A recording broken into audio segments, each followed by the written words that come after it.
Olá, amigo da Rede Brasil, estamos começando mais um programa Assunto do Dia. Muito obrigado a você por essa parceria e pela sua audiência. O tema do programa de hoje é muito importante, tanto para quem trabalha quanto para quem, por alguma razão, não está inserido no mercado de trabalho. A gente vai falar sobre direitos trabalhistas. Em meio ao momento em que se discutem reformas no país, é extremamente válido falar sobre isso aqui no Assunto do Dia.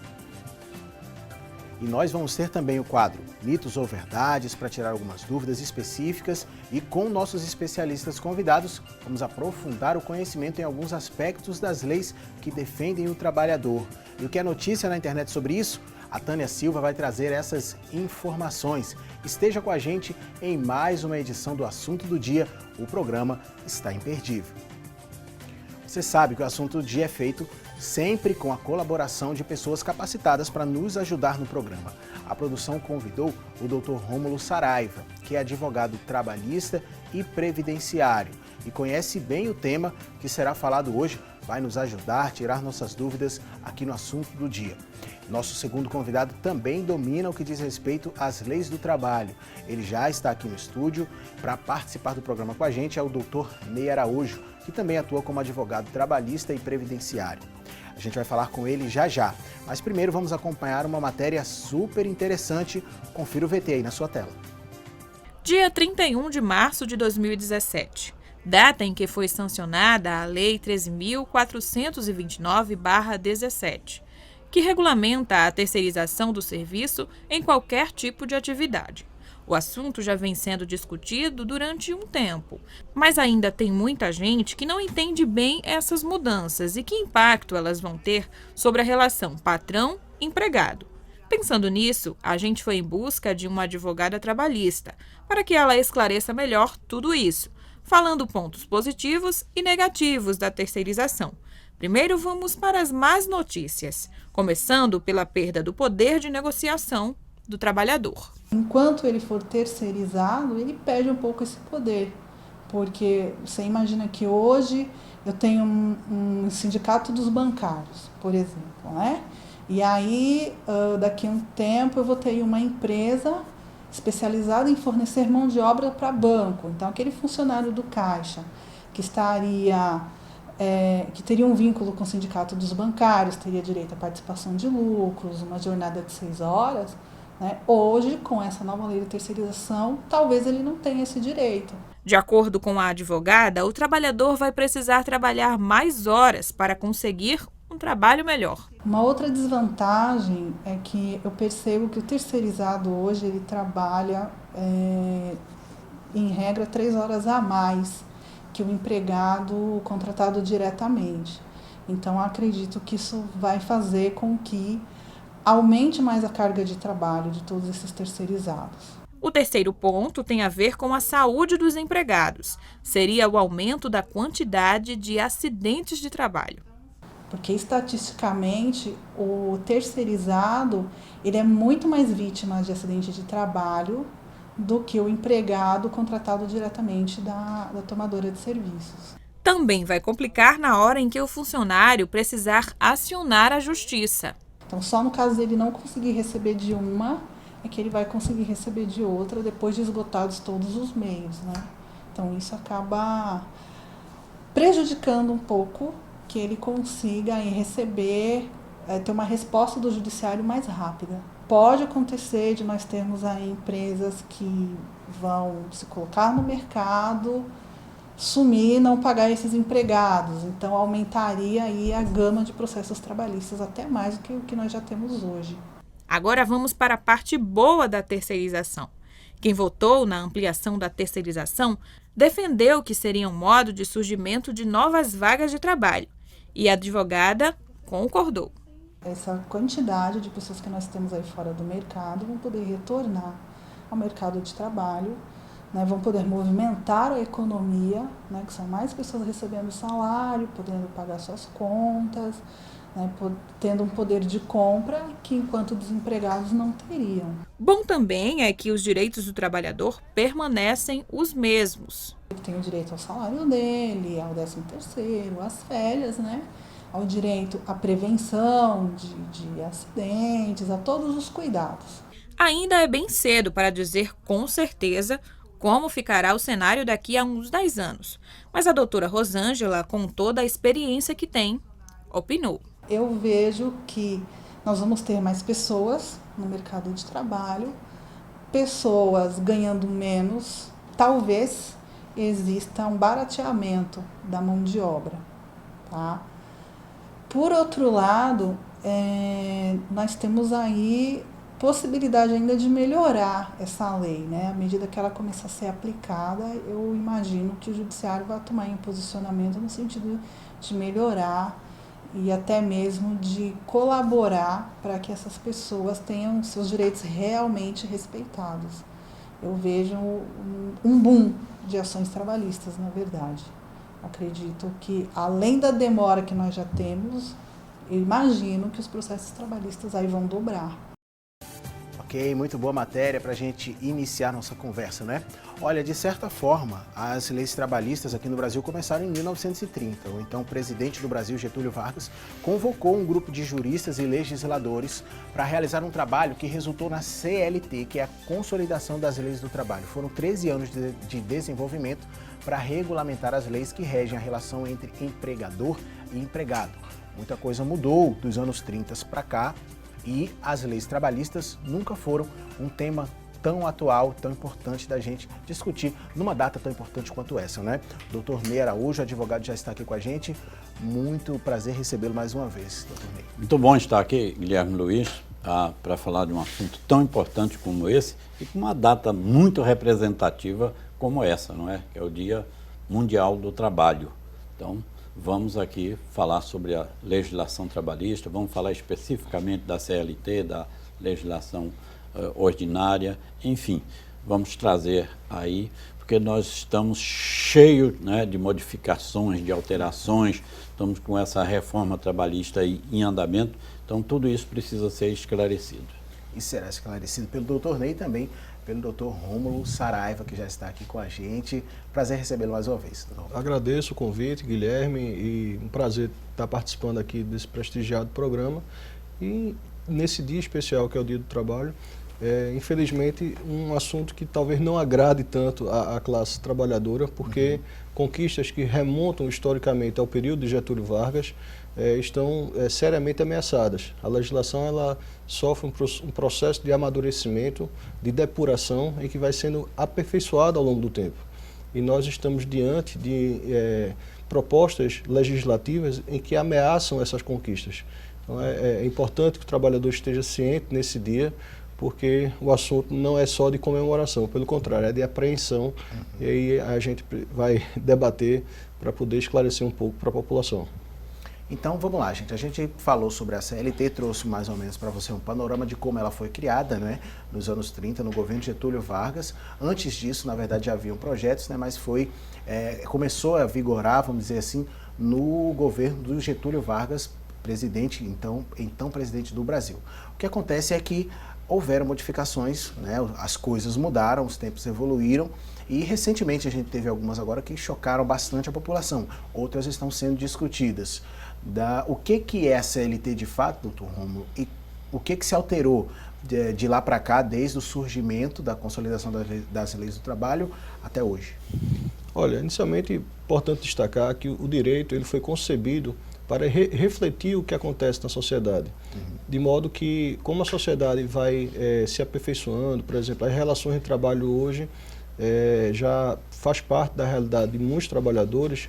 O home office, você conseguir trabalhar remotamente, sem precisar necessariamente estar dentro da empresa, você consegue de sua casa ou de um local, um terceiro local, fazer suas atribuições. E isso deve ter repercussão dentro da legislação e já o tem. E aí eu faço esse parênteses para mostrar que, embora a CLT seja antiga, né, seja da década de 40, na realidade é uma norma que ela vem sofrendo mutações ao longo do tempo. Então ela não é uma norma caduca, esclerosada, não é uma senhora de idade velha e caduca. Não, a CLT ela já sofre mais de 500 intervenções dentro do seu panorama, dentro da legislação, além das outras leis ordinárias, né?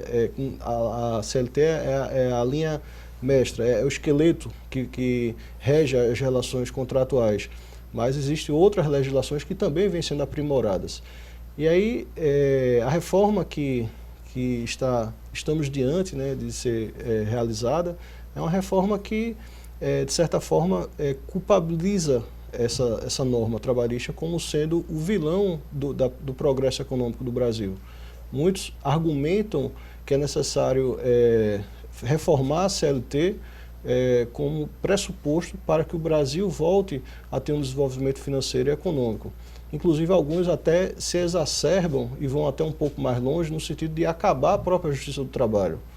E aí, isso é uma perda significativa para o empregado, para os trabalhadores, porque a CLT é um somatório de conquistas feitas por nossas gerações passadas.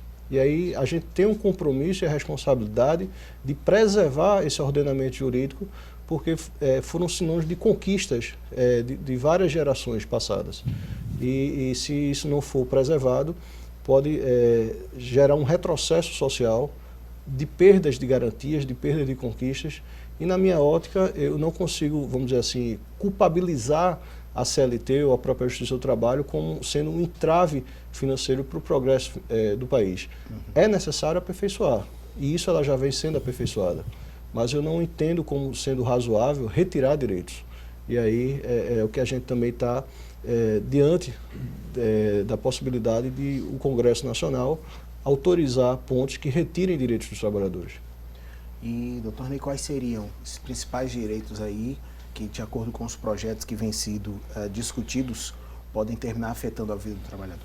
Bom, nós começamos falando aqui hoje, né, o Dia Mundial do Trabalho, né, e é importante sempre lembrar, esse Dia Mundial do Trabalho, ele decorre de um movimento que houve nos Estados Unidos, em Chicago, na Praça de Haymarket, justamente de trabalhadores revoltados com as extensas jornadas, 12, 14, 16 horas, o que é impossível, né, para o ser humano suportar jornada como essa. Foi uma revolta em que teve prisões, teve enforcamentos, teve mortes, e daí decorreu a implantação posterior desse dia consagrado como o Dia Mundial do Trabalho, justamente em memória dessas pessoas. E você falou também sobre a consolidação das leis do trabalho. Nós temos o Código Tributário, nós temos o Código Civil, nós temos o Código do Consumidor. Quanto ao Código do Trabalho, nós não temos. A CLT, que significa Consolidação das Leis do Trabalho, foi uma reunião das leis que já existiam até aquele momento. Agora vejam bem o aperfeiçoamento dessa CLT. Ela, em 2013, completou 70 anos. Quando ela completou 70 anos, ela já tinha cerca de 500 modificações. Ou seja, atualizações, não é? E hoje, evidentemente, que passado mais esses 4 anos, já foram acrescidos aí outras tantas e tantas alterações, modificações. Mas, se nós lembrarmos, a Constituição dos Estados Unidos, por exemplo, tem mais de 200 anos. E ela continua sendo aplicada e ela continua sustentando um país.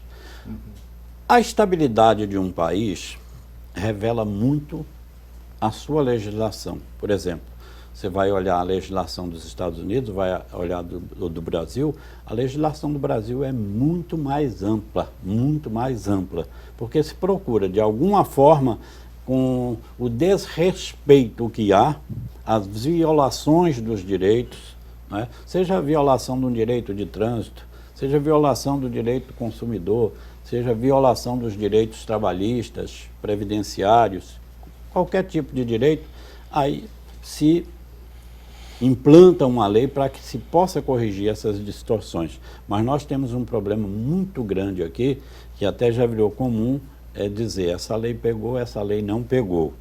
Mas, na verdade, a lei, para a sua efetivação, para a sua concretização, ela precisa de sanções e precisa que essas sanções realmente sejam aplicadas, sejam efetivadas. Por exemplo, no mundo do trabalho e da previdência, você tem uma deficiência imensa do número de auditores fiscais, que podem autuar as empresas porque estão descumprindo o pagamento de horas extras ou porque não estão concedendo as férias como elas devem ser concedidas. Então, ou seja, por mais que tenha uma lei forte, se não tiver aplicação... Se não tiver a efetivação, não é? E aí isso acaba onde? Isso acaba na Justiça do Trabalho. Então, se você tivesse uma fiscalização bem mais eficiente, se você tivesse uma arrecadação bem mais eficiente, você evitaria milhares e milhares e milhares de processos. A CLT, ela vem sendo atualizada, é bom que assim o seja, mas também a memória do brasileiro é muito curta.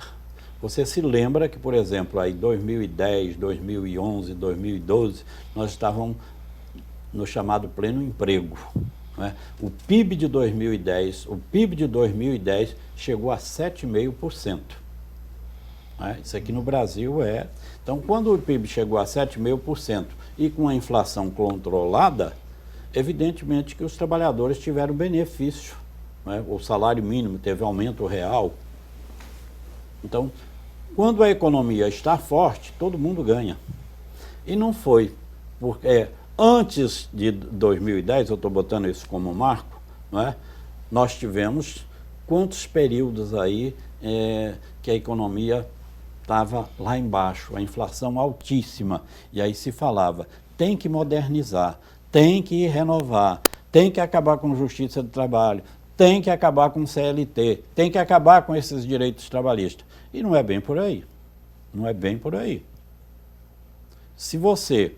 Pega hoje, por exemplo, só de terceirizado, nós temos 13 milhões de contratados. Contratado diretamente pelas empresas, você tem mais 35 milhões. Não é? Se você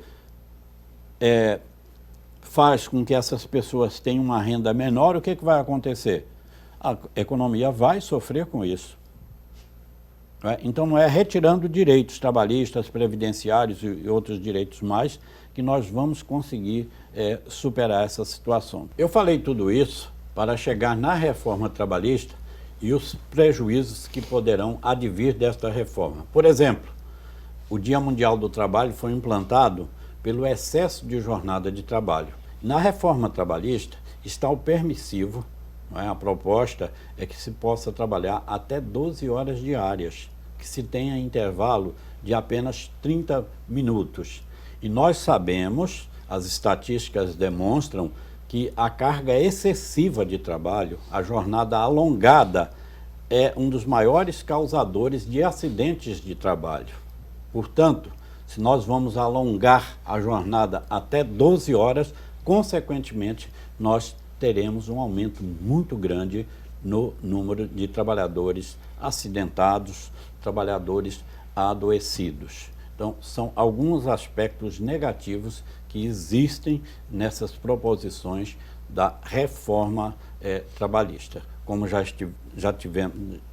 tivemos há poucos dias aquela aprovação da lei da terceirização, que precariza o trabalho, não é? Que diminui o salário dos empregados, os terceirizados têm um salário 30% menor, que de 10 empregados, 8 são... que são acidentados são justamente os terceirizados. Então há um prejuízo muito grande, isso tudo repercute lá também na Previdência Social, que arrecada menos e paga mais benefícios. Isso traz um prejuízo para todos. Recentemente a gente falou aqui no assunto do dia, né? Inclusive o doutor Ney esteve aqui com a gente falando sobre essa questão da terceirização. Você deve se lembrar, no meio do mês passado a gente trouxe essa temática aqui. E hoje a gente falando mais especificamente sobre os direitos trabalhistas. Eu queria, até também no próximo bloco com mais tempo, que a gente pudesse destrinchar os principais direitos hoje do trabalhador. Mas assim, o importante é saber que o empregado e o empregador, eles são protegidos por essas leis, né? A gente vai falar sobre isso daqui a pouco, porque a gente vai para um intervalo agora, porque é importante saber, os direitos eles servem tanto para o empregador quanto para o empregado, né? Sempre que o empregado vai levar vantagem, todo mundo tem que seguir as regras. Vamos para um rápido intervalo no assunto do dia, já já a gente volta.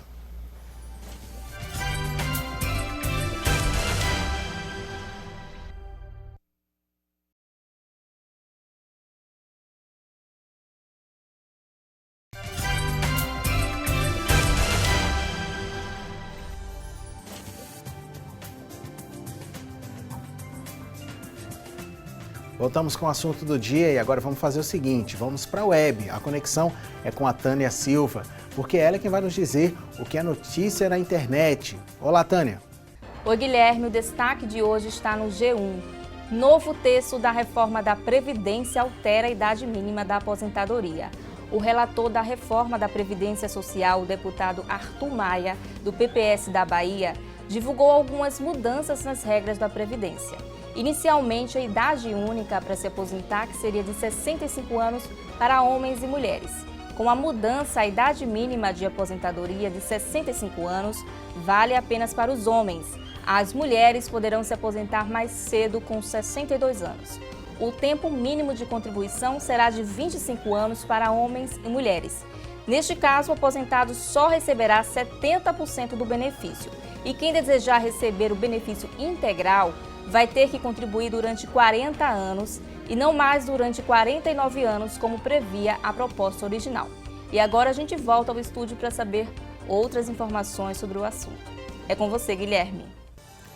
Muito obrigado pelas informações, Tânia. Vamos continuar nossa conversa com os nossos convidados e a gente vai tirar algumas dúvidas agora, conversar com eles. O interessante é que a gente falou no bloco anterior que iríamos aproveitar para falar sobre alguns direitos e as pessoas, até para você saber cobrar quando você estiver sendo lesado, é importante a gente falar sobre alguns pontos dos direitos trabalhistas. E aí, como a gente citou, tanto para o empregado quanto para o empregador.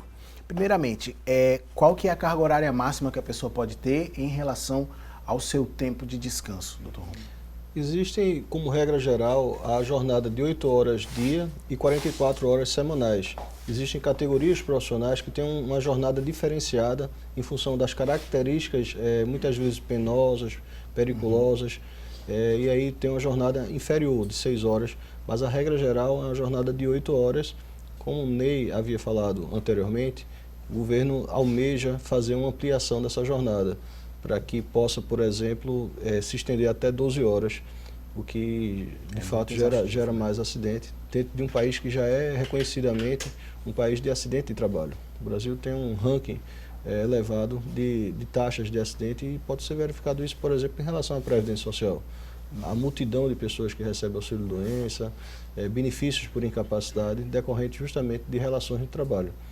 E aí, essa jornada, ela pode ser ameaçada dessa forma, lembrando que o governo também cogita da possibilidade de você, por exemplo, alongar em uma jornada em um determinado dia e na outra você executar uma jornada menor, para haver uma espécie de compensação.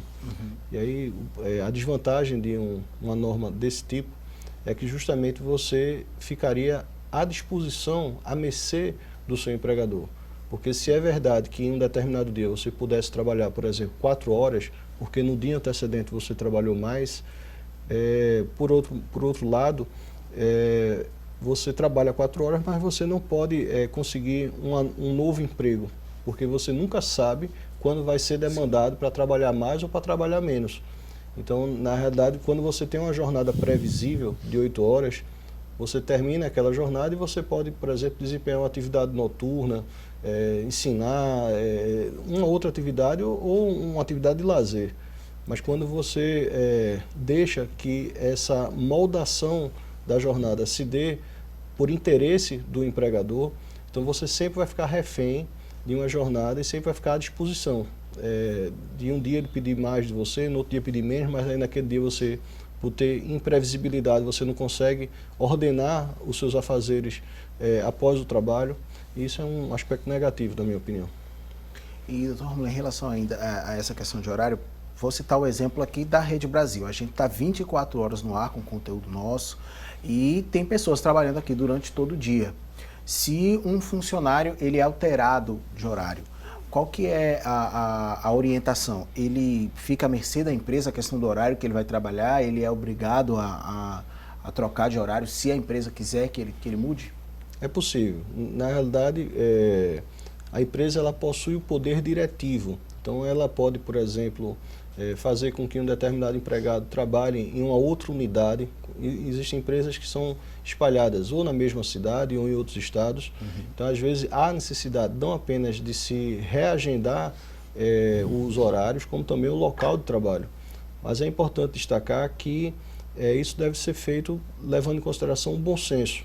Às vezes, por exemplo, você desenvolve uma atividade de estudar na universidade ou de alguma atividade, um mestrado, um doutorado, e aí é necessário que haja uma espécie de flexibilização em relação às necessidades especiais e pontuais do trabalhador. Mas, em princípio, regra geral, a empresa poderia fazer modificações, desde que essas modificações elas também não representassem um retrocesso ao que tinha sido avançado no contrato de trabalho. Então, o funcionário ele pode ter sua jornada de trabalho alterada, mas, por exemplo, o salário já não poderia ser alterado para menor, né? Porque isso seria uma perda daquilo que tinha sido previamente fixado pelas partes. Então, é necessário analisar essas mudanças para saber se isso importaria numa ilegalidade ou não. E, doutor Ney, interessante é que geralmente a gente assina contrato sem ler. E às vezes pode ter alguma coisa no contrato de trabalho da pessoa que depois ela vai reclamar e, na verdade, estava ali e ela não prestou atenção. Ter o cuidado quando vai se assinar o contrato de trabalho, tirar todas as dúvidas com o pessoal dos recursos humanos, que geralmente é quem toma conta dessa questão da contratação, é muito importante para a pessoa não se sentir lesada depois, né? Claro. Inclusive, vocês acabavam agora de comentar, o doutor Romulo falou aí sobre as mudanças, né, no contrato, e realmente nós precisamos aprender a elaborar, a celebrar um contrato. Então, por exemplo, se aquela pessoa que está sendo contratada, se ela não pode prestar, né, o seu serviço dentro de um horário X, já deve ficar ali estabelecido. Não é? Se aquela pessoa se propõe a fazer horário extra, deve estar ali estabelecido. Porque assim vai haver o quê? Vai haver o cumprimento do contrato. Se houve modificações, por exemplo, às vezes uma pessoa trabalha durante o dia e estuda à noite, está fazendo uma faculdade ou qualquer outro tipo de curso. Não é? Então deve ficar estabelecido ali que o horário, se for modificado para a noite, então vai trazer prejuízo a ela. Mas depois ela pode até ter terminado essa faculdade ou qualquer um curso técnico que ela estivesse fazendo e para ela seja até interessante, não é? Porque ela arrumou alguma atividade durante o dia, ela pode até pedir, olha, eu gostaria que fosse alterado aí o meu contrato de trabalho, em havendo interesse da empresa, eu posso prestar o meu serviço à noite, não é? Então, sempre acordar, sempre negociar nesse sentido e também trazer isso para um contrato. Agora, dentro dessa reforma trabalhista que nós estamos falando, Guilherme Luiz, a crítica principal que faz assim, no geral, é de que está havendo, está se olhando muito o lado econômico e não está se olhando o lado humano. Por exemplo, nós já comentamos aqui sobre esse elastecimento de jornada de trabalho, quais são os prejuízos que eles trazem. Sim. Mas, por exemplo, há também a chamada jornada intermitente, ou seja, aquela que o trabalhador só vai ganhar pelas horas que ele trabalhar. Então, ele trabalhou 1 hora naquele dia, ele vai receber 1 hora. No outro dia, ele trabalhou 10 horas, ele vai receber 10 horas. E ele pode ser convocado pelo empregador. Segundo a regra que está aí, o empregador deveria comunicar isso pelo menos com 5 dias de antecedência. Não é? Então, essas regras, elas ainda não estão aprovadas. Então, é bom, é oportuno demais que o assunto do dia esteja trazendo esse aqui assunto, porque nós estamos aqui dialogando, estão ouvindo aqui a minha opinião, a opinião do Dr. Romulo, não é? E você de casa vai formar também a sua opinião. Confesso aos senhores, eu sempre entendi que empregado e empregadores, todos os dois têm que estar satisfeitos. Né? Tem que sempre haver uma harmonia. Então, você não pode pensar que o empregado só tenha vantagens ou que só o empregador tenha vantagem. Não, você tem que partilhar, certo? E hoje, no Brasil, tanto o empregado como o empregador, eles estão sendo prejudicados. Os empregados e os empregadores estão sendo prejudicados. Prejudicados por quê? Porque todos os dois arcam com a carga tributária altíssima, absurda. Ou seja, tanto se tira muito do empregado e aí o empregador acha que paga muito. Mas o que seria para o empregado fica pelo meio do caminho com os tributos, não é? e, ao mesmo tempo, o empregador, que poderia gastar menos com o empregado, acaba gastando mais porque se leva grande parte nos tributos. E aí, esse dinheiro todo é levado para onde? Para o governo federal. E não há um retorno. Não há retorno de educação, de saúde, de infraestrutura. Então, é uma forma de transferir o dinheiro aqui do mercado produtivo para as mãos de um governo que, infelizmente, é corrupto, é pesado, é mal administrador. Então, nós precisamos aqui no Brasil, urgente, de uma reforma tributária, uma reforma política, para depois nós pensarmos em reforma trabalhista e previdenciária. Porque, na verdade, nós estamos discutindo essas alterações aí que virão com essa reforma trabalhista, mas nós precisávamos de um governo legítimo que estivesse fazendo essas reformas. Quando eu estou falando aqui em legítimo, eu não estou tomando partido, até porque não sou filiado. Mas por quê? Esse governo que foi eleito, o compromisso dele, declarado aí publicamente, é claro, foi de que não haveria retrocesso social, de que não haveria essas modificações para sacrificar tanto o trabalhador como o empregador também, que reflexamente vai sofrer com isso. A gente falou agora sobre essa questão dos horários, como é que as pessoas devem estar trabalhando nessa questão de horários. Isso daí é importante também, faz parte das leis do trabalho, e muita gente que vai até a Justiça do Trabalho vai por conta disso. Às vezes, quando é demitido, não recebeu horas extras e tal, percebe que trabalhou mais tempo do que deveria trabalhar. Mas outra questão importante é acerca da remuneração. Se um funcionário deixar de trabalhar durante um dia, ele vai ser penalizado por isso. Se uma empresa deixar de pagar no prazo, ela também vai ser penalizada já em um dia. E qual que é o prazo máximo para a pessoa poder fazer o pagamento? É no 5º dia útil do mês que se encerrou? Exato, no mês subsequente, né? A pessoa trabalha no mês atual e deverá receber o seu salário, né, o seu pagamento até no 5º dia no mês subsequente. E aí acontece de haver retardo, principalmente nesse momento de crise. Então, tornou-se, infelizmente, habitual ter notícias de empresas que demoram 3 meses, 4 meses, 5 meses, até mais, de salários atrasados. Isso gera uma série de repercussão dentro da família do trabalhador, porque aquele salário ele já é programado. Na verdade, né? O salário atrasa, mas as contas não atrasam. As contas chegam no dia do vencimento. E é necessário honrar isso aí. Isso gera uma série de repercussão na vida do trabalhador e de sua família, que depende daquela renda que tem caráter alimentar para poder pagar despesas, fazer feira, escola, condomínio.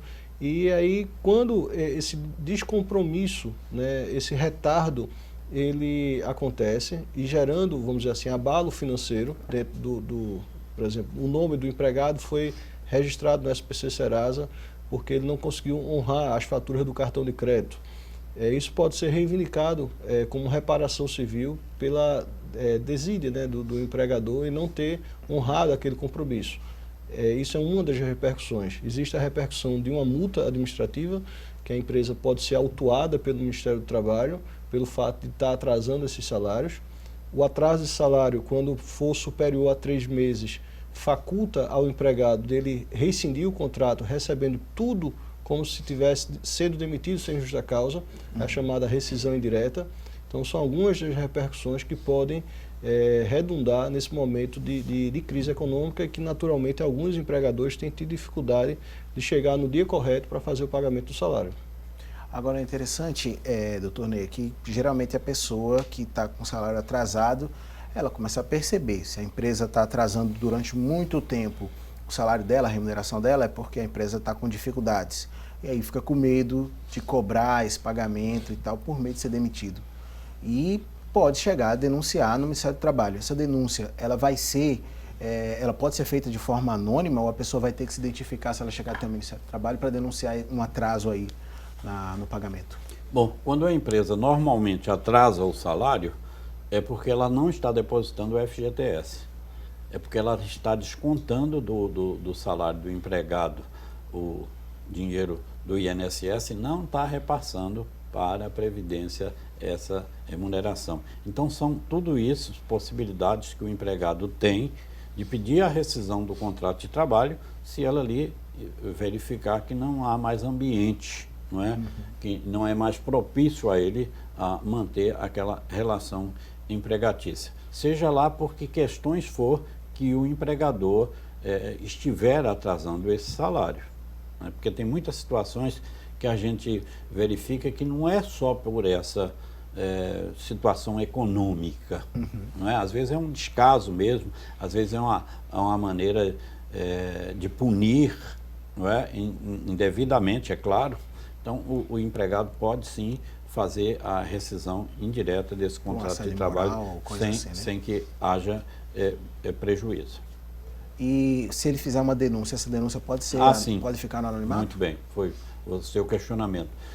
Nós temos, não só aqui no Pernambuco, no Brasil todo, você tem uma deficiência, você não tem um número de fiscais contratados que correspondam ao número de necessidades, não é? Então, essas empresas passam praticamente a vida toda sem fiscalização e muitas denúncias ficam lá sem serem atendidas justamente pela deficiência nesse quadro de fiscais. Aqui, particularmente em Pernambuco, eu conheço muitos fiscais de trabalho, pessoas muito bem preparadas, não é? Pessoas que já estão com vínculo há muitos e muitos anos, mas evidentemente que eles não têm o quadro necessário. Né? E aí isso vai acabar desaguando na Justiça do Trabalho, porque o empregado é sempre recomendado que ele fala primeiro com o empregador. Né? Se conseguir resolver lá, é o ideal. Se não resolver, ele poderia ter ainda o sindicato para ajudá-lo. Mas aí, é como se diz, a gente pode contar nos dedos da mão os sindicatos que são efetivos, que são atuantes. Não é?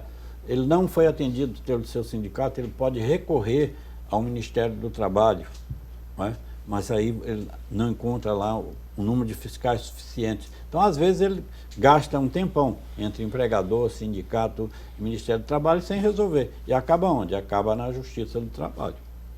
Mas essa questão desse medo, né? O funcionário ele tem medo de ir lá, fazer a reclamação e, de repente, a liderança da empresa, os gestores da empresa ficarem sabendo quem foi e isso tem alguma repercussão, ele ser demitido? Não, mas essa denúncia no Ministério do Trabalho, ela pode ser anônima. Pode ficar no anonimato. Sim. Anonimato, perfeitamente. Ele pode fazer pessoalmente ou por telefone no anonimato. E aí também se chama a Justiça do Trabalho muito de Justiça dos Desempregados. Porque o empregado que está com o contrato vigente, ele pode reclamar.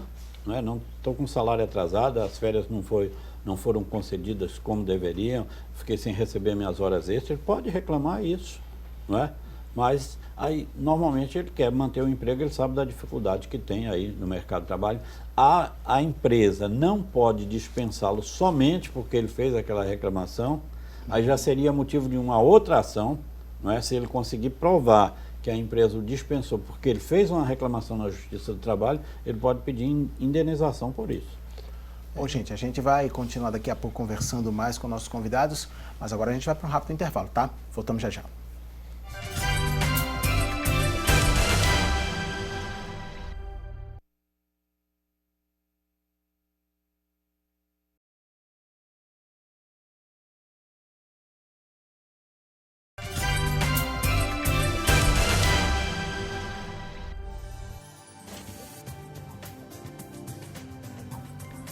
Estamos no ar mais uma vez. Olha, você sabe se sua empresa está trabalhando corretamente com você? Seu contrato de trabalho está feito de maneira correta? Você tem recebido seu salário e seus direitos da forma certa? E outra, você está cumprindo também os seus deveres como trabalhador? Hoje no Assunto do Dia estamos falando sobre leis trabalhistas. E justamente para você poder tirar essas dúvidas, a gente vai fazer o seguinte, estamos com os nossos convidados aqui e a gente vai trazer algumas informações na nossa tela e eles vão comentar para a gente acerca dos direitos trabalhistas. Vamos trazer já a primeira tela para cá, gente? Olha, direitos trabalhistas, registro em carteira, referente ao registro na carteira de trabalho. O empregador tem exatas 48 horas para fazer as anotações na carteira de trabalho do funcionário contratado dentro das leis que regem os direitos. Esse é o prazo máximo aí para a pessoa fazer a assinatura, colocar tudo na carteira, né? Essas 48 horas. Quem quer responder? Quer que eu responda? Quer que o Rômulo responda? Tanto faz. Vamos embora, doutor. Bom, esse aí é o prazo máximo que o empregador tem. O ideal é que a pessoa, quando for admitida, ela já vá trabalhar com sua carteira assinada. Porque você imagine, até no trajeto da casa para o trabalho, pode acontecer um acidente. Não é? Ele já estando com a sua carteira assinada, fica muito mais fácil dele já se dirigir à Previdência Social e solicitar ali um benefício, porque foi um acidente de trabalho. São coisas que até imprescinde da chamada carência, porque hoje para você obter um benefício de um auxílio-doença, você precisa de fazer, por exemplo, 12 contribuições para você adquirir o direito ao benefício previdenciário. Mas num caso de um acidente de trabalho, não é? Ou às vezes até um acidente que pode causar até uma morte, não é? O dependente vai precisar do benefício da pensão por morte, então o trabalhador deve estar com a carteira assinada. Se não for assim, no máximo o empregador deve fazê-la no prazo de 48 horas. Ok, agora você já está sabendo desse direito. Próxima tela, tá, gente? Pagamento. Os colaboradores que têm contrato de trabalho com remuneração mensal têm o direito de receber o valor até no máximo o 5º dia útil de cada mês. Isso a gente comentava agora na volta, na ida para o intervalo, né, doutor Rômulo? E é interessante que as pessoas não tenham medo de fazer uma cobrança ou de pelo menos perguntar se houve algum problema e quando que o pagamento vai sair, caso ele não saia nesse prazo, né? Isso. Primeiro porque a pessoa consegue, com o seu salário, fazer a sua programação financeira. Quando o retardo acontece, isso gera uma desorganização na programação financeira desse trabalhador. Às vezes é necessário fazer empréstimos ou pedir dinheiro a terceiros porque o salário não chegou.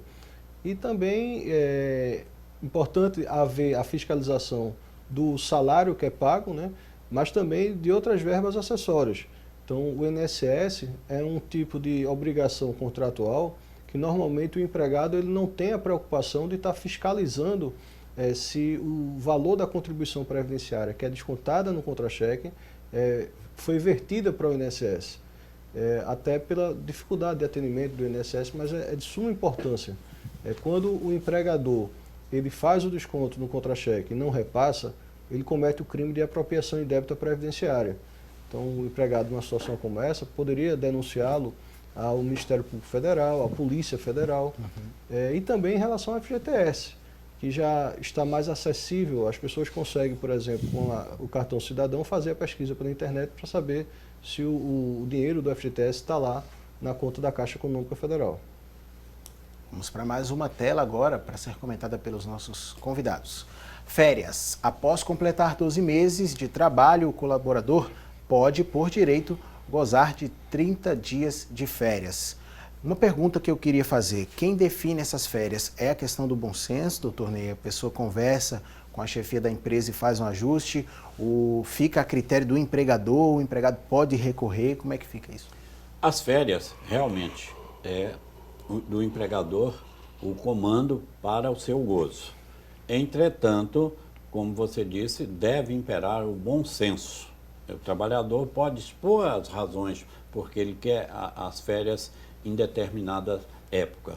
Agora, o que acontece muito aí com férias é não haver o respeito na sua concessão. Por exemplo, as férias elas têm que ser obrigatoriamente pagas pelo menos 2 dias antes do empregado entrar em gozo. E não como se faz por aí. O empregado receber depois que já gozou as férias, ou receber 15 dias depois de que ele já está no gozo das férias. Isso tem sido reconhecido já pelo próprio Tribunal Superior do Trabalho como o pagamento indevido e a condenação em que aquele pagamento seja dobrado porque houve o desrespeito na sua concessão. Bom, férias é uma coisa muito importante, né, gente? O descanso do trabalhador, mais do que merecido, então fique atento aí a essa questão, tá? Vamos para a próxima tela. Salários. A lei CLT obriga o empregador a estipular na carteira de trabalho a remuneração mensal de seu colaborador. Inclusive, se a pessoa tiver um reajuste salarial, isso tem que ser anotado também, tem que ser computado dentro da carteira de trabalho, né, doutor Ney? Exato. Dentro das anotações básicas da carteira profissional, uma delas é justamente a remuneração, que pode ser fixada por meio de salário fixo, né, salário pré-estabelecido, ou por comissão, salário variável, ou misto, salário misto, que é justamente um salário base, juntamente com um valor percentual que pode variar de acordo com a produção ou com as vendas, um percentual em cima da produtividade daquele trabalhador, ou também em relação ao salário hora, pode ser um dos parâmetros de fixação da remuneração, mas é necessário que no contrato ela esteja prevista. E um grande problema que muitos empregados enfrentam é justamente o pagamento do salário por fora, extra folha, em que não aparece, por exemplo, e alguns se submetem a combinar com o empregador de receber um valor em carteira e outro por fora, para desonerar a empresa em relação aos encargos trabalhistas, tributários, previdenciários, e aí é uma sonegação do próprio salário.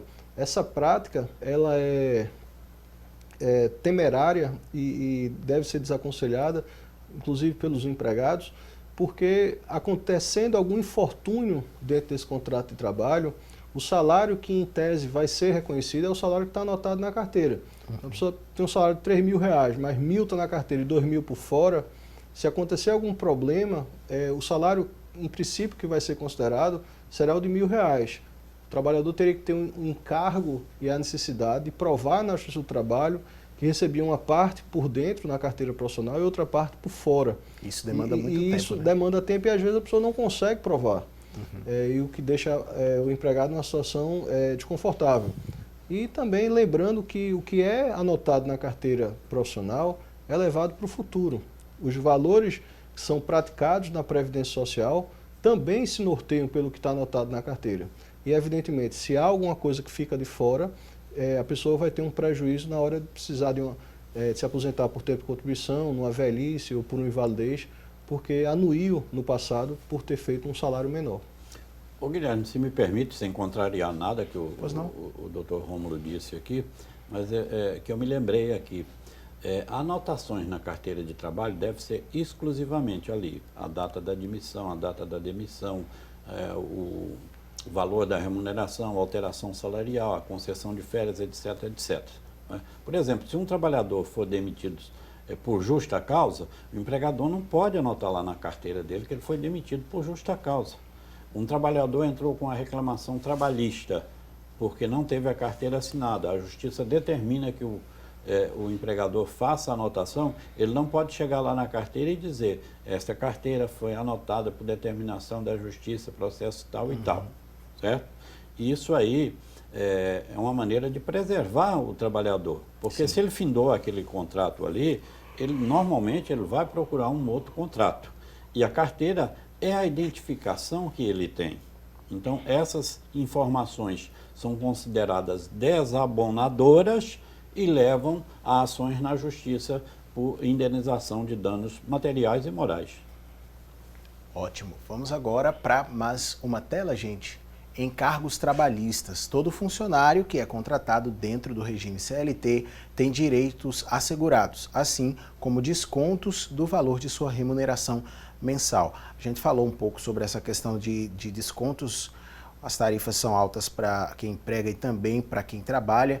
E o que os senhores têm a dizer acerca dessa questão dos encargos, que muitas vezes a gente olha assim e diz, rapaz, eu pago muito imposto por estar trabalhando. Bom, existem os encargos legais, não é? Por exemplo, o desconto para a Previdência Social é um encargo legal.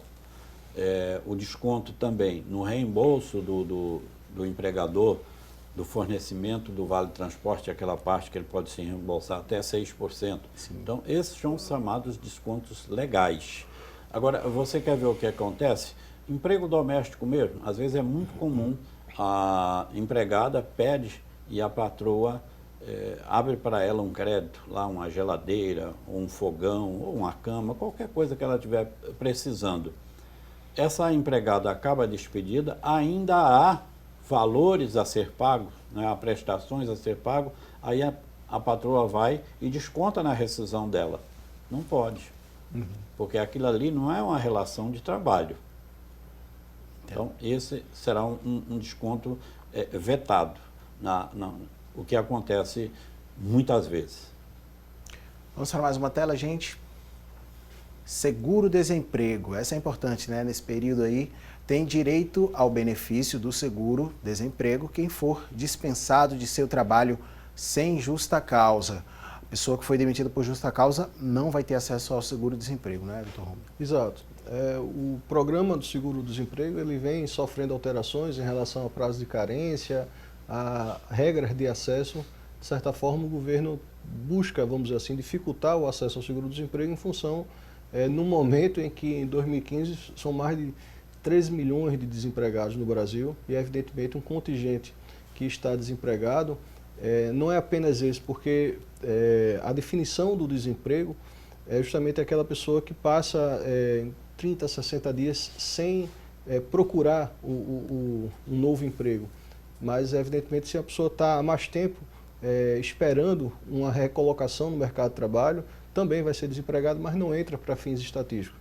E aí, dentro dessa multidão de pessoas que buscam a recolocação dentro desse momento de crise ou de recessão econômica, a importância de se conceder o benefício para as pessoas que foram demitidas sem justa causa, as pessoas que foram demitidas por justa causa, por exemplo, não iriam poder receber o benefício.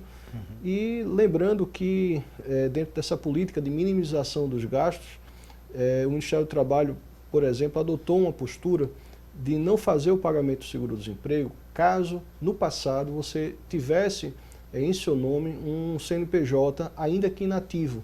Então, algumas pessoas também tiveram dificuldade porque, antes de serem empregadas, elas foram autônomas, tiveram um negócio, o negócio não deu certo, não foi para frente e aí precisou arrumar um emprego de carteira assinada.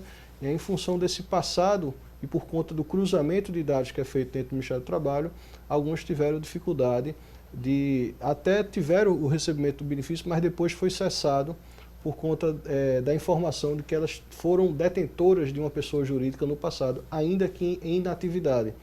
E aí sempre estar atento ao recebimento do seguro-desemprego, porque pode ter percalços dessa natureza. E a gente está num período de tanta alteração que é bom estar sempre se atualizando as informações acerca desses temas, né? Porque hoje é uma coisa, pode ser que amanhã não seja. As pessoas têm que ver se estão dentro das regras. Vamos para a próxima tela. Aviso prévio. Quando o funcionário é dispensado de suas funções sem justa causa, é liberado de cumprir o aviso prévio. Comentário do Dr. Ney. Bom, o aviso prévio ele pode ser indenizado ou pode ser trabalhado. Se o aviso prévio for trabalhado, o empregado é que tem a opção de escolher se ele quer trabalhar 2 horas a menos a cada dia ou se ele prefere faltar os 7 dias do término do aviso prévio. Doutor Ney, só um momento para a gente concluir aqui, que a produção colocou essa tela dividida, na verdade, com duas formações, né? Continuando aquela que nós tínhamos passado, o empregador deve pagar o valor referente às verbas rescisórias em 10 dias corridos. Esse é o prazo para o pagamento do empregador ser realizado. Pode continuar. Correto, vamos concluir então. Então, se for trabalhado, então é opção do empregado. Opção do empregado. Faltar 2 horas a cada dia de trabalho ou então faltar os 7 dias que conclui esse aviso prévio. Se ele for indenizado, é aquele aviso que o patrão chega e diz hoje, olha, eu não vou mais precisar do seu serviço. Então, o empregado é mandado para casa. Se for este aviso prévio, o empregador tem 10 dias para efetuar este pagamento. Aviso prévio indenizado, é aquele que ele mandou o empregado para casa. Se foi aquele trabalhado, então assim que conclui os 30 dias do aviso, o patrão tem a obrigação de, no dia imediatamente posterior ao término, efetuar o pagamento desse aviso. Lembrando que desde 2012 há uma lei que beneficia o trabalhador por cada ano de trabalho que ele tem, um acréscimo de 3 dias supondo que ele tenha trabalhado durante 10 anos em uma empresa. Então, ele tem os 30 dias normais do aviso, como ele tem direito a mais 3 dias por cada ano trabalhado, então 10 vezes 3, 30. Então, ele vai receber 60 dias. 30 do aviso normal e mais 30 pelos 10 anos que ele passou naquela empresa. Bom, vamos acompanhar mais uma tela agora com a gente.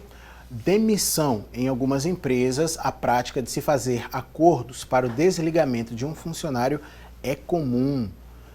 Dr. Rômulo Saraiva. Esse tema está em voga, né? Porque as demissões têm ocorrido com uma frequência muito grande, o desemprego do país é muito grande. O acordo, em princípio, não há problema, dependendo da forma como ele seja feito. Então, por exemplo, um acordo lícito, eu poderia citar aqui o plano de demissão voluntário, ou incentivado. Justamente algumas empresas, quando querem reduzir o quadro de pessoal, elas fazem acordos pré-estabelecidos, dizendo que quem desejar se vincular àquele acordo vai ter acesso às verbas rescisórias e algumas vantagens. Então, alguns pagam alguns salários por cada ano trabalhado, entre outras vantagens. Então, esse tipo de acordo é totalmente correto e lícito. A Justiça do Trabalho aceita sem problema algum. Mas, dependendo da forma como esse PDV ocorra, eu já vi acordos que foram feitos de maneira particular entre o empregado e a empresa, em que parcelava as verbas rescisórias em 60 meses, em 50 meses, 18 meses. Então, esse tipo de acordo, por exemplo, é ilícito, porque ele vai de encontro à CLT. A CLT determina que as verbas rescisórias, como o doutor Ney falou, quando termina o aviso prévio, começa o prazo do pagamento das verbas rescisórias. A depender do tipo do aviso prévio, pode ser mais rápido ou menos rápido, de modo que as verbas rescisórias devem ser pagas na sua integralidade. E aí, alguns planos de demissões, por exemplo, ele faz um parcelamento de verba rescisória, de FGTS, de INSS. Então, ele pode ser ilícito. Um acordo que é muito frequente de ser ilícito é em que o empregado tem o desejo de sair, mas não faz a demissão a pedido, ele não formaliza isso, ele faz um acordo ilícito com o empregador, que é justamente dizer, olha, você me demite sem justa causa, você vai ter um encargo financeiro por estar me demitindo sem justa causa, que é o pagamento do aviso prévio, da multa dos 40% do FGTS, e aí você me demite e eu faço uma simulação. Você me dá o dinheiro, eu devolvo depois dos 40% do FGTS, porque fazendo dessa maneira, eu vou poder, por exemplo, sacar o dinheiro da Caixa Econômica Federal, que é o valor principal do FGTS. Isso é algo ilícito e, inclusive, gera punição no âmbito criminal. Nem o empregado, nem o empregador devem compactuar em fazer isso, porque isso é uma ilicitude, é uma burla à legislação trabalhista e às próprias regras do direito do trabalho. Então, o acordo ele deve ser, inclusive, incentivado, certo? Porque as partes, quando estão em polos opostos, quando chegam para fazer um acordo, é a melhor solução. A Justiça do Trabalho ela está assoberbada de processos. Metade dos processos, do contingente do universo de processos trabalhistas é em relação a pagamento de verba rescisória. Era algo extremamente desnecessário que a Justiça do Trabalho estivesse perdendo tempo fazendo rescisão de verba trabalhista quando deveria ser feita no sindicato.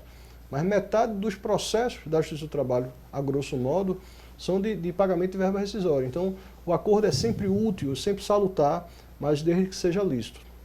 Ô Rômulo, e inclusive tem um outro aspecto aí importante também, aquela simulação, né, que o empregador demite, a pessoa fica recebendo o seguro-desemprego, não é?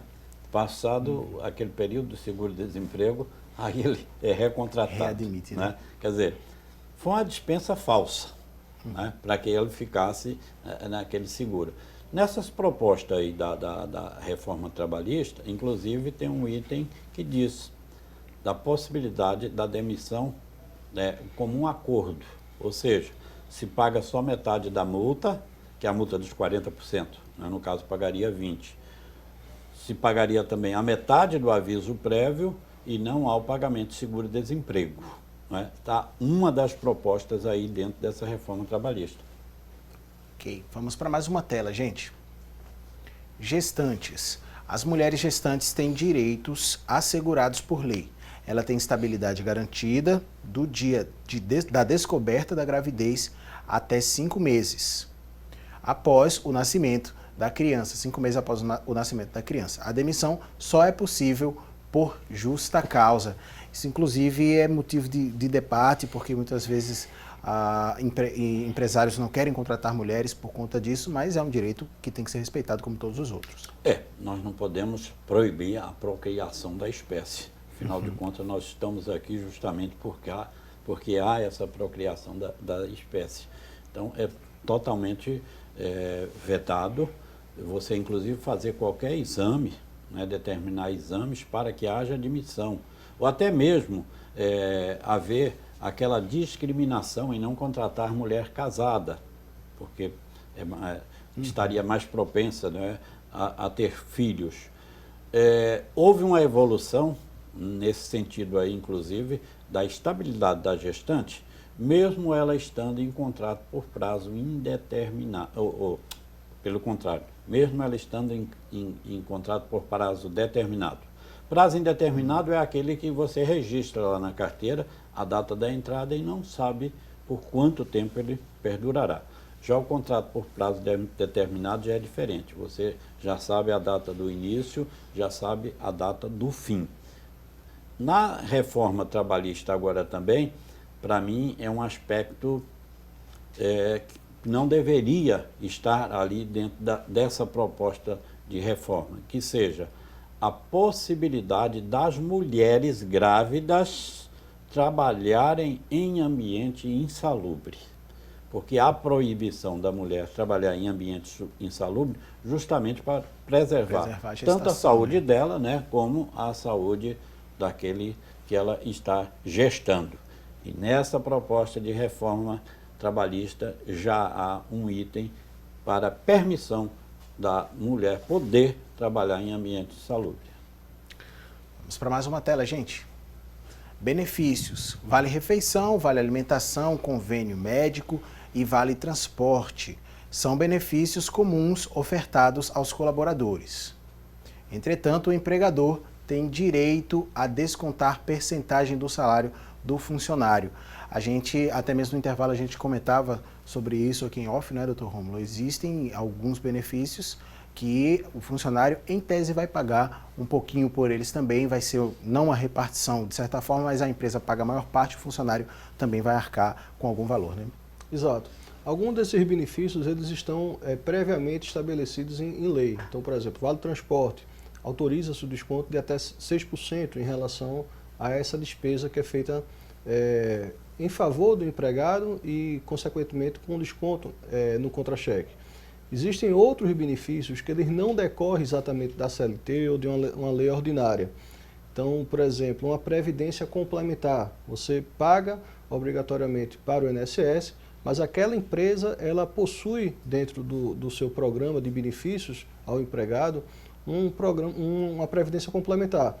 De modo que, por exemplo, pode ser convencionado em regulamento ou normativo interno que, por exemplo, o empregado pague 1/3 da contribuição a título de previdência complementar e a empresa patrocinadora ela pague 2/3.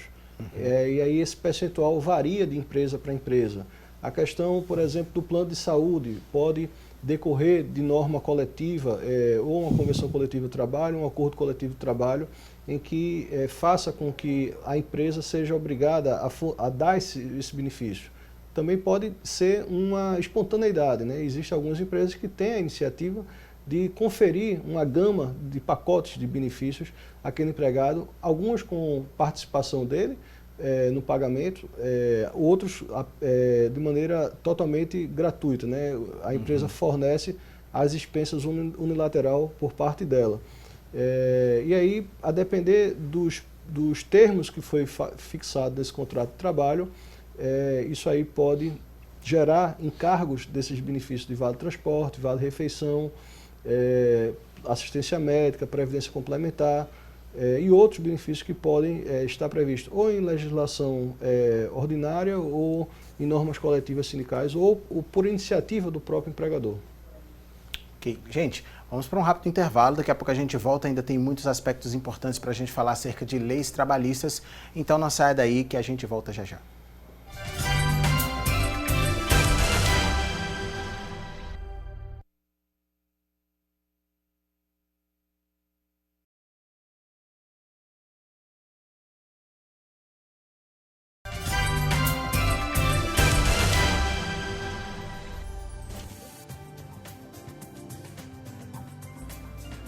Voltamos com o assunto do dia, gente. Hoje estamos falando sobre leis trabalhistas. É importante saber de tudo sobre o tema para que essa relação entre empregador e empregado não seja prejudicial nem para um nem para outro. Afinal, as leis não foram feitas para proteger apenas o trabalhador. Quem emprega também precisa de segurança, pois um funcionário tem que seguir regras também.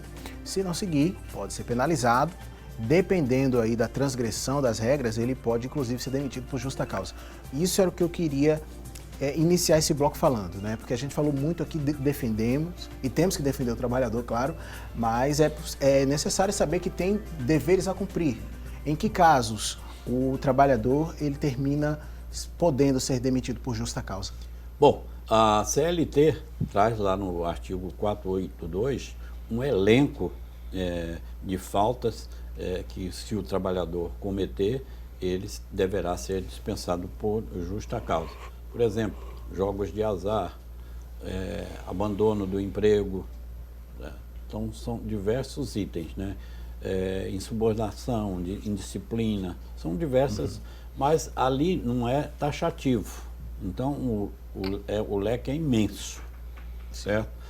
Por exemplo, você vê que tem muitos empregados que fazem o seguinte: quando ele quer sair da empresa, ele começa a faltar, ou ele começa a não executar o serviço com a eficiência que deva ser executado, uma maneira de provocar o empregador para que o dispense.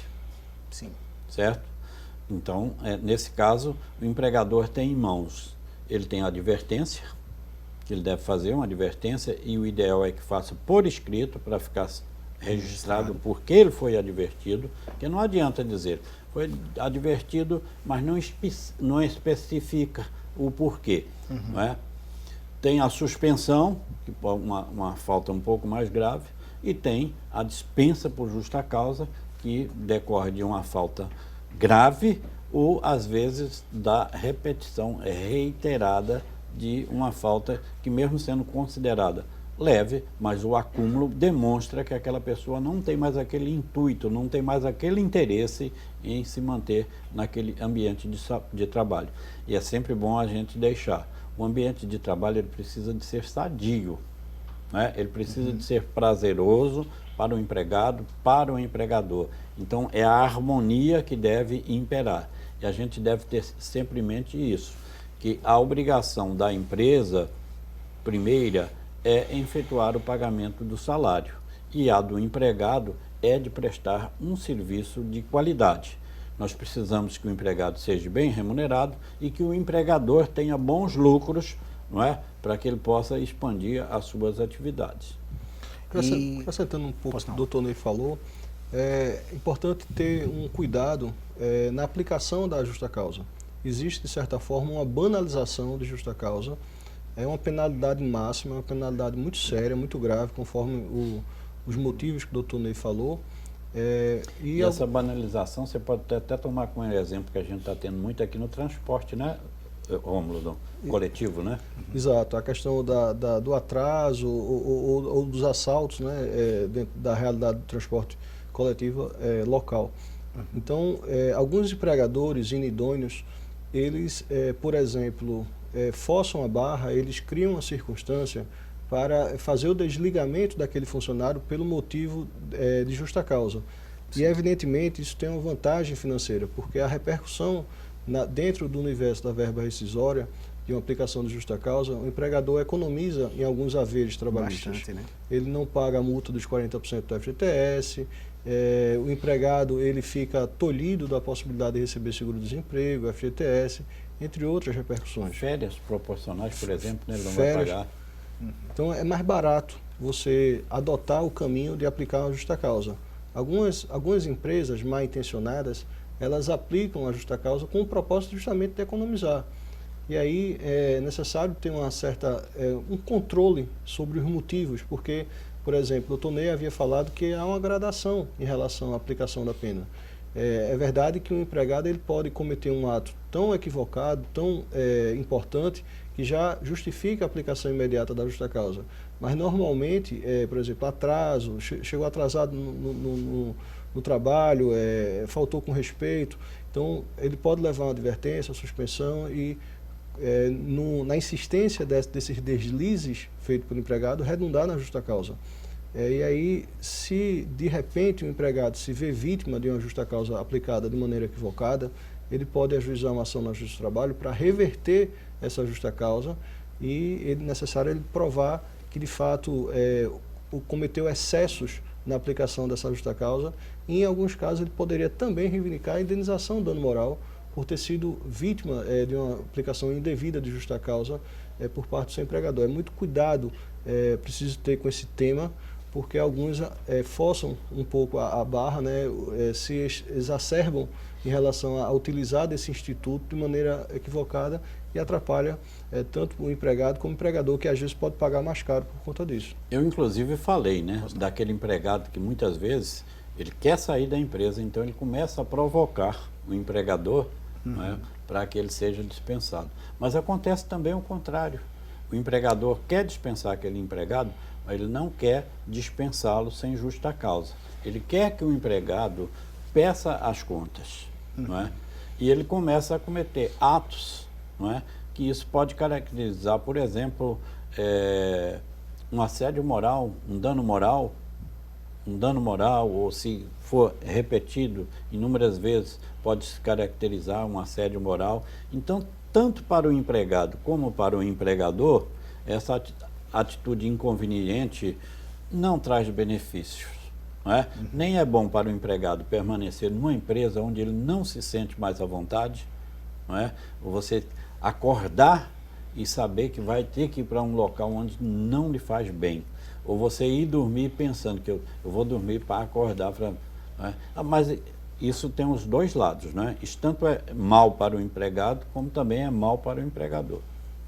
E uma questão também que é importante a gente tocar nesse ponto. Às vezes o funcionário trabalha numa determinada empresa e, por conta de uma conduta, ele termina sendo penalizado com multa. Tem que pagar, por exemplo, pode ter quebrado algum produto da empresa, alguma coisa. Isso pode acontecer, dentro da lei? Como é que é feita essa questão? É importante destacar, Guilherme, que o empregador, ele assume, dentro da execução do seu serviço, a responsabilidade e o risco empresarial da atividade que executa. Então, por exemplo, uma empresa, quando ela é criada, né, com a abertura da Constituição, da sociedade, no CNPJ, etc., ela sabe que pode correr riscos dentro do mercado econômico de não conseguir sobreviver e morrer. Então, a empresa fecha a depender da conjuntura econômica. E esse risco normalmente é suportado pelo dono da empresa. De modo que, por exemplo, algumas atividades que dentro do contrato de trabalho gere prejuízo patrimonial para a empresa, é necessário ter o bom senso para se investigar como foi que ocorreu as circunstâncias daquele prejuízo material.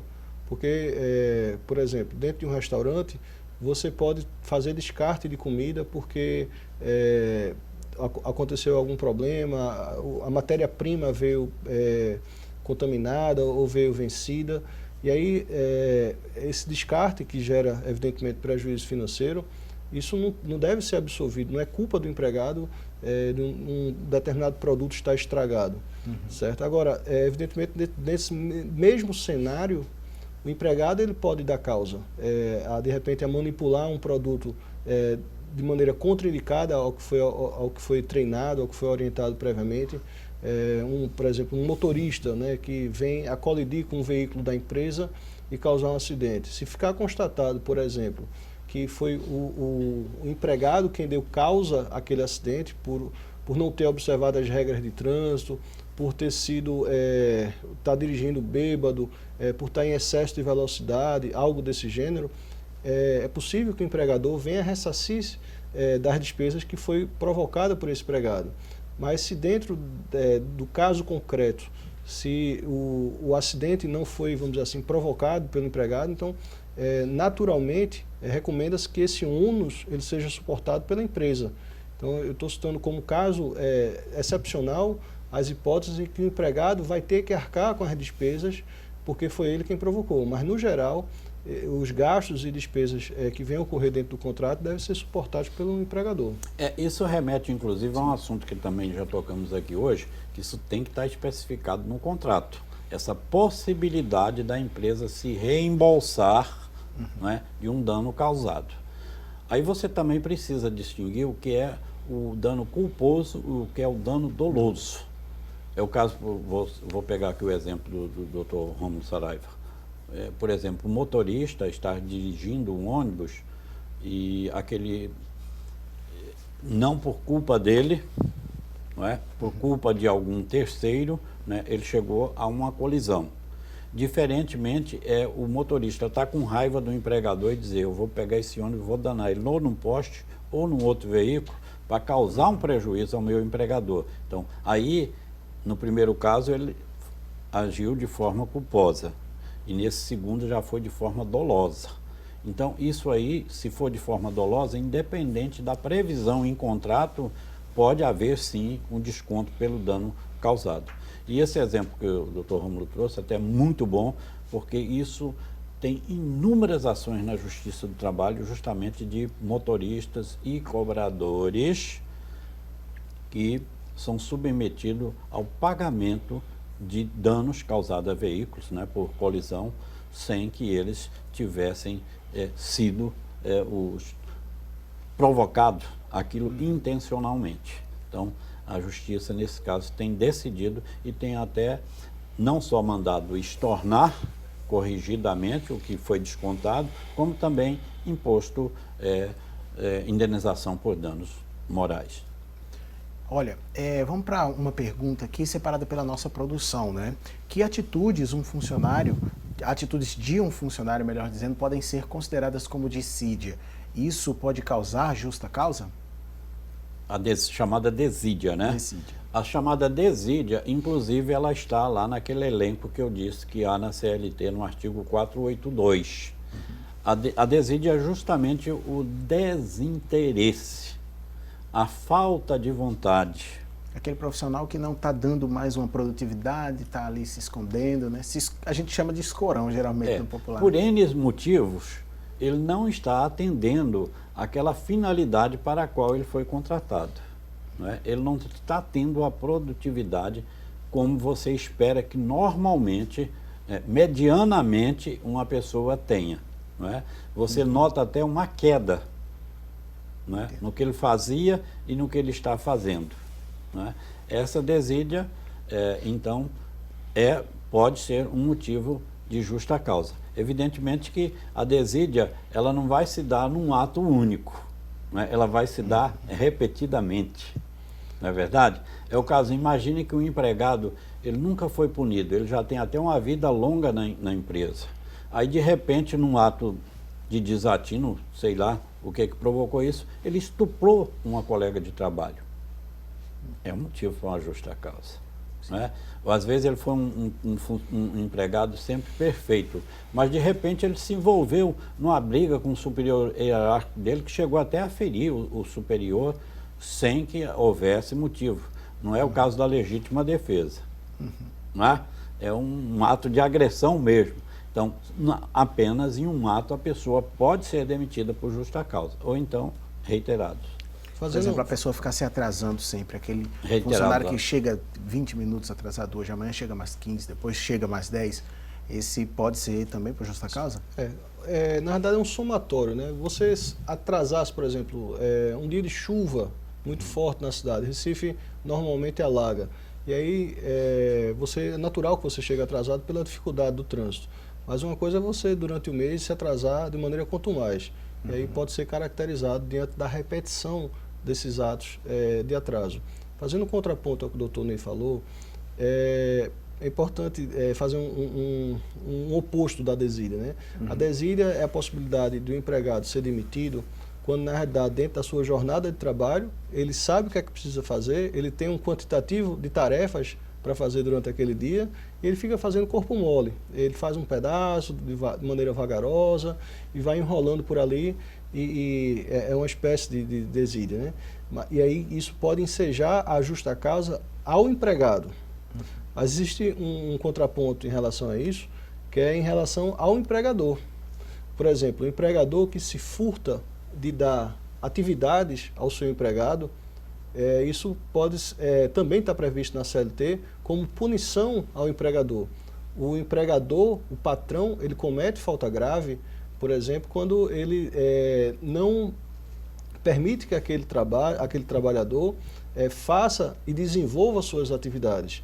Então, por exemplo, nessa situação, a gente está diante de um contrato de inação, que é justamente o empregador querendo se livrar daquele empregado por não ter mais interesse e não tem coragem de demitir sem justa causa, ele vai buscando meios de minar a atividade daquele empregado, de modo que ele deixa aquela atividade ali isolado, às vezes numa sala sem equipamento, às vezes ele não passa serviço, a pessoa quer trabalhar, mas ela não recebe serviço para fazer.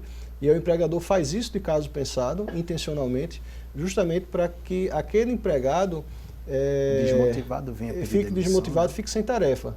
Apesar de parecer contraditório, porque algumas pessoas, poxa, se eu estou sem tarefa, eu estou bem. É o forçar mesmo, né?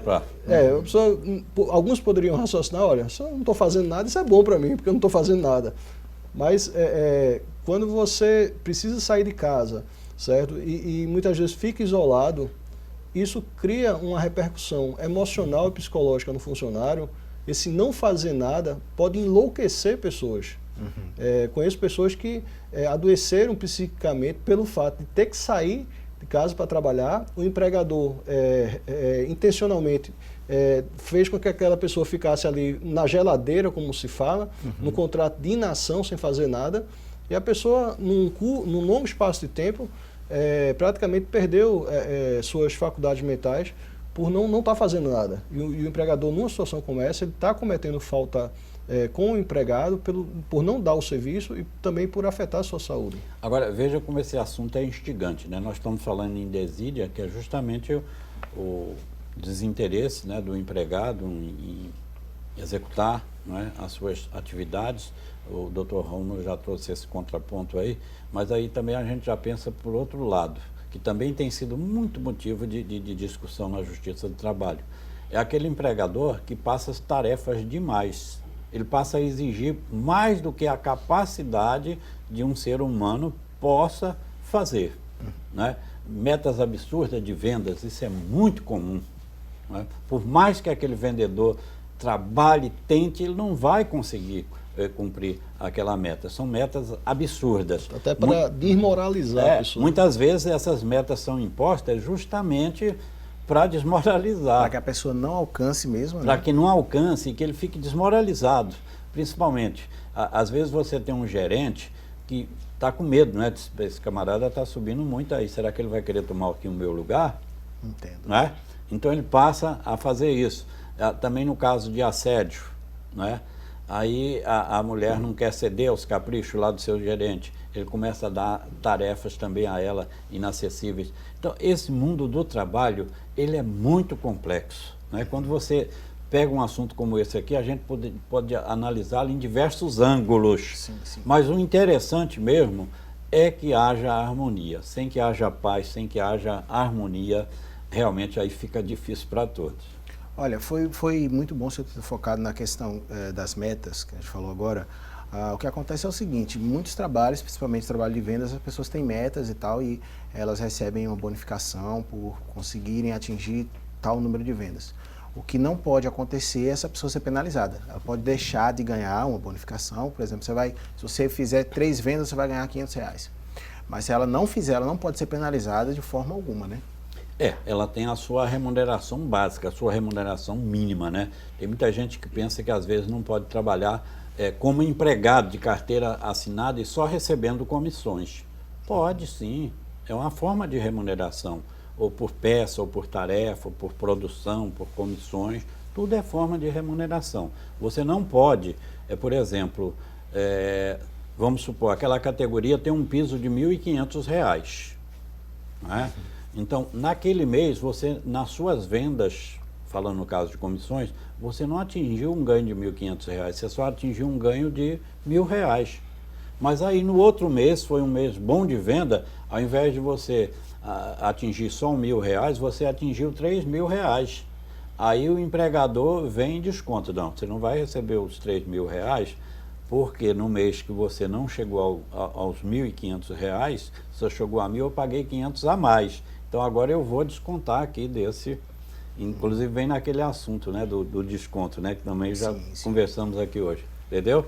Então, Devido, né? Remuneração básica, ela tem que ser respeitada, seja o salário mínimo ou seja o piso da categoria que equivale para eles também como salário mínimo. Existem alguns artifícios dentro disso que o doutor Ney estava falando, que é você, por exemplo, estabelecer um comissionamento e não fixar parâmetros claros em relação à forma como vai ser esse comissionamento ou até mesmo o resultado do que você produziu. Porque, na verdade, você como empregado ou vendedor, você tem noção de que atendeu um volume bom de pessoas, etc., mas nem sempre você possui o controle financeiro daquilo que você vendeu efetivamente. E aí essa base financeira que iria incidir a comissão, ela muitas vezes não é passada de maneira clara ao empregado, de modo que ele pode até receber no final do mês uma determinada comissão, mas ele não tem noção ou clareza se aquilo ali corresponde efetivamente ao que ele vendeu dentro da empresa. E aí algumas empresas utilizam de artifícios, por exemplo, de criar percentuais como forma ardilosa mesmo de fazer a dificuldade, de causar dificuldade do empregado, de controlar. Então, por exemplo, faz-se algumas tabelas em que vai, por exemplo, comissão de 1,05, comissão de 1,10, 1,15 a cada volume de vendas. E aí cria-se um mecanismo complexo justamente para dificultar o empregado de monitorar aquilo que ele tem direito, né, e dificultar as regras de acesso. E aí, quando isso acontece, também pode ser desqualificado, né? Essa situação que foi colocada em desfavor do empregado, ela pode ser desconstituída na Justiça do Trabalho para fazer com que o comissionamento ocorra considerando o valor real de vendas e efetivamente um parâmetro percentual justo. Com relação, por exemplo, a comissões, não é? Essas vendas que o vendedor cumpriu todas as orientações da empresa, né? A empresa diz, para você vender você tem que cumprir esses requisitos. Ele fez essa venda. Por exemplo, houve depois uma desistência do cliente, ou o cliente não pagou o número de parcelas, que seriam 6 parcelas. A empresa não pode estornar essas comissões que foram pagas a este vendedor, porque ele cumpriu todas as determinações da empresa. Bom, queria agradecer a vocês. Infelizmente, a gente falando sobre essa temática importante, o tempo estourou demais. Doutor Ney Araújo, muito obrigado pela sua participação aqui. Eu que agradeço, mais uma vez parabenizo pela excelência do programa, que é o assunto do dia, pela sua participação, pela participação aqui do Dr. Rômulo e também vocês, telespectadores. Parabéns pelo nosso Dia Mundial do Trabalho. Que cada ano nós possamos comemorá-lo com mais sucesso, com mais alegria, com mais realizações. Doutor Rômulo, muito obrigado também pela participação. Agradeço a oportunidade, Guilherme, ao doutor Ney Araújo, a produção do programa e aos telespectadores e desejando também um feliz Dia do Trabalho. Bom, gente, amanhã a gente volta com a apresentação do Valdson Balbino aqui, vai voltar de férias e estará novamente na apresentação do programa Assunto do Dia. Foi um prazer estar com vocês durante esse período e a gente continua se encontrando na programação da Rede Brasil. Amanhã, a equipe do Assunto do Dia, todo mundo vai estar aqui esperando você para mais um programa ao vivo. Até a próxima!